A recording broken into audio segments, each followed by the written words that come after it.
Alright guys, so I'm back with another quick product unboxing. This happens to be a throttle body for the K24. Can't tell, this is from Maxpeedingrods. I'm sure I know what you guys are thinking, it's just another cheap, like eBay made in China throttle body, and which is the case. But as I mentioned with the intake manifold, I'm really just looking for something that'll do the job and get the car started, because this intake manifold and throttle body setup is not going to be the permanent setup. And this should help get me up and running. But anyway, of course, we got a little bit of packing. We do have a little paper gasket and some hardware. Of course, the throttle body itself.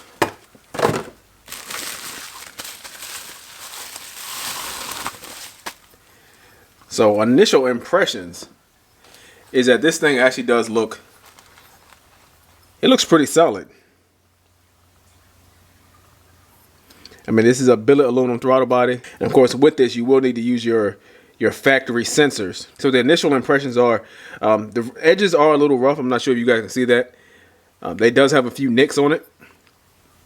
So if I had paid a lot of money for this, I would definitely be disappointed with that, with the overall finish on it. But it seems like a pretty nice product in hand. It feels solid. It is billet aluminum.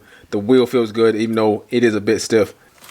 Alright, so that's it guys, just a quick unboxing and initial impression review of the Maxpeedingrod 70mm throttle body for the RBC manifold. Really looking forward to seeing how this thing does and whether or not it's worth the money. So stay tuned for that. Make sure you like and subscribe if you haven't already.